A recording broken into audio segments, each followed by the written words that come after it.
Well, to talk about all of this, I'm joined by three guests here in the studio at the European Commission.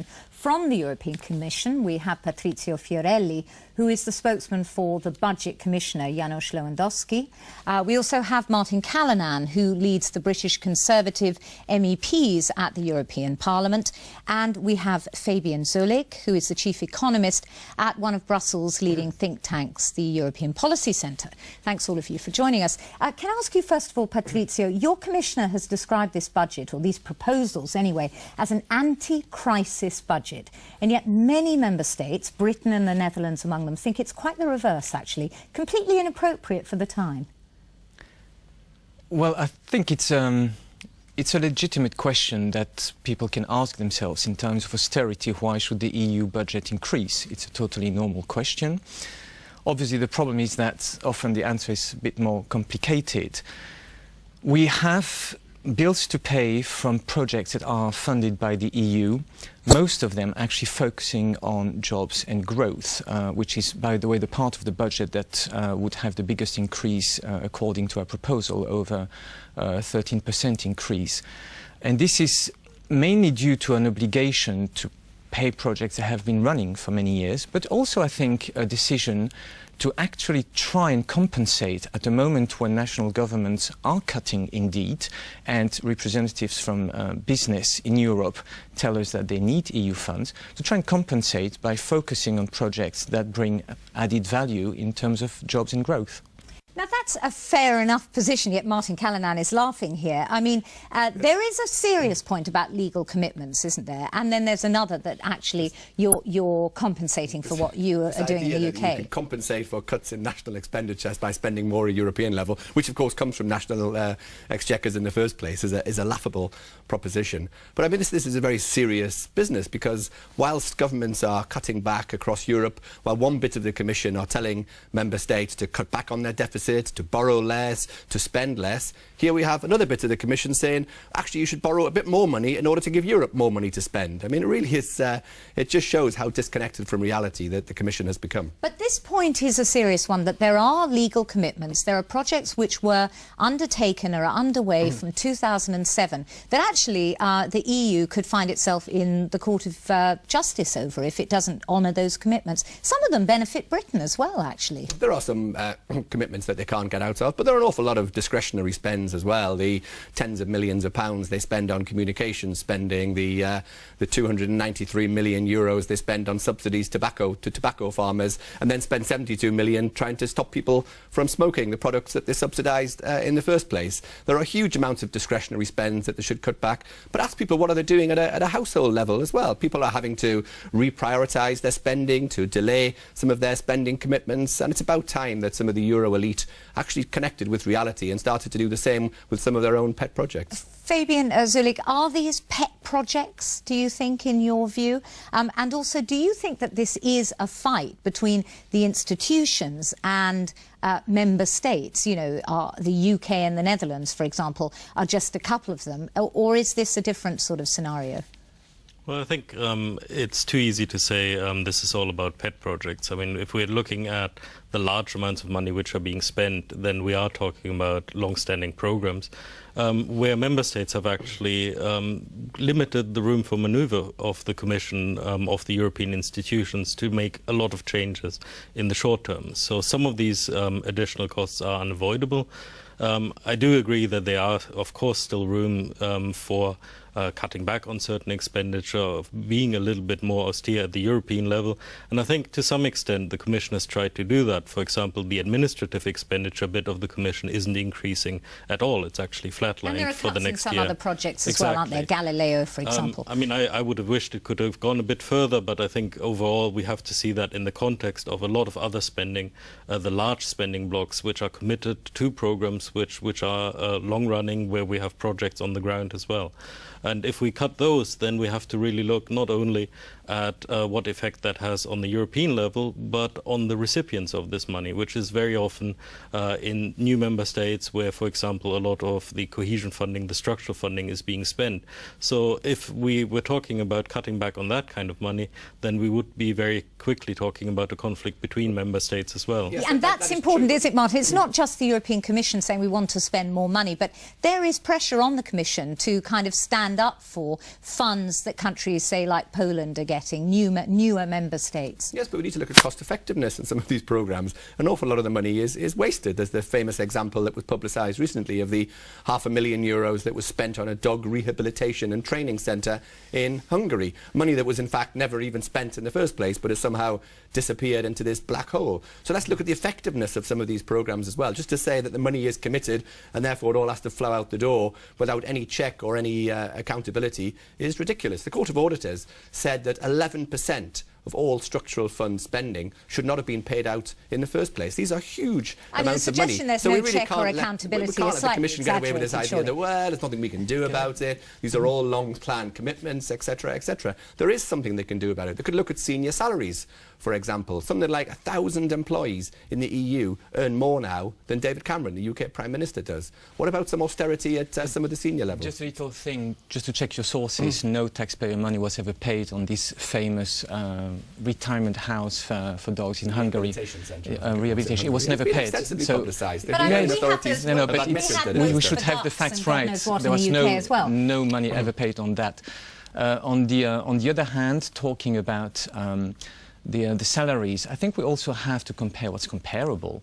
And if you compare EU salaries with other international organizations, you find that we are in the middle and usually very much below, to the point that when the British government complained a few months ago that there aren't enough British people applying for EU institutions, we found through studies because salaries are not appealing enough to British citizens to go and work there.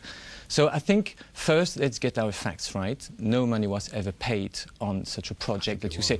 But I do agree with you. I'm sure that any human association, any new human initiative needs to be improved on and on. I don't think you'll find anyone in the Commission saying everything's rosy.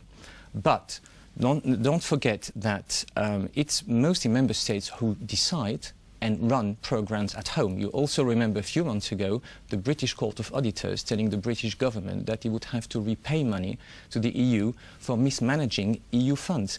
We don't run those funds. It's important to remember, isn't it, as well, Martin, that only 6% of the EU's budget is actually on administration. The perception is it goes towards lining the bureaucrats' pockets, but the reality is that's a small percentage. But, I mean, just to go back to this... It's a small percentage of a very large amount of money, and, of course, it depends what you define as administration.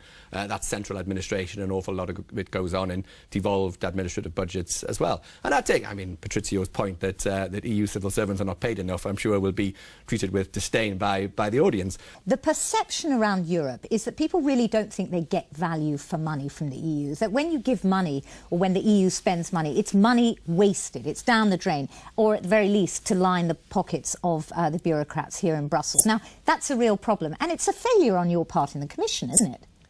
Well, I think it's a fact. I mean, no denying it. That money people wasted? No, that people have this perception that yeah, but we have obviously different views.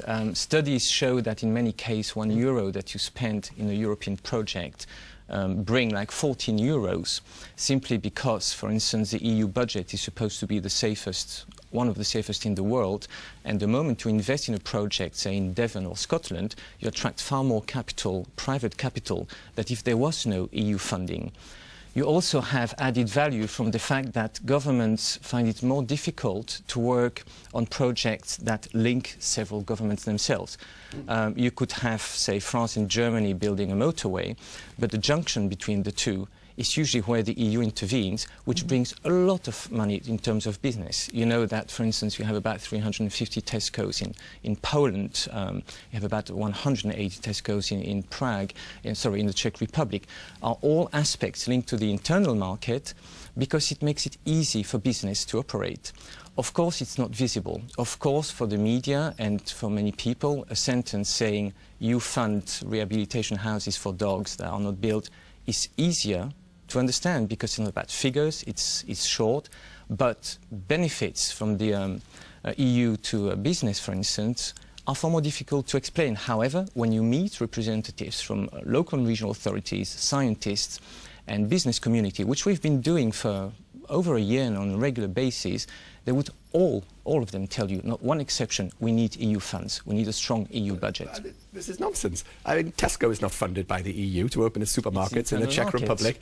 But they receive no European funding. Nothing in the European budget pays Tesco to open their branches in the Czech Republic. But they benefit from the internal market. Yeah, but the creation of the laws for the internal market does not cost 132 billion of the EU budget. You well know that most of the EU budget goes on wasteful agricultural spending, on structural fund spending, and to pay lots of salaries in to pay salaries and in administration costs in Brussels. So there are large amounts of money that can be saved from the EU budget, and to try and pretend that the single market is somehow at risk because we cut a few % off the EU budget is nonsense, and Patrizio knows it is. Fabian? Well, I think that there's, of course, there's added value of some of the spending, and I think it is too easy to say either all of the money is bringing added value or to say none of it is bringing added value. I think it's a question of actually assessing what the added value is of the spending, making a very careful assessment, and I'm sure when we make that assessment, we will find areas where we can cut back, but there will also other areas where it is important to continue spending, where it is important, for example, to support the kind of infrastructures we need to keep the internal market going. This at the very least is necessary, isn't it? A very careful audit of what people's money is going on and where it really does bring benefit. Absolutely. Challenge this notion that money is better spent at a European level because it's somehow more effective. To use Patrizio's example, surely France and Germany are quite capable of working out for themselves that the joining bit of their two motorways on both sides of the border is quite important, and it doesn't require the EU to intervene to change that to happen. So do you think the EU shouldn't have a budget at all, Martin? I think they could do with an awful lot less than what they do have, yes.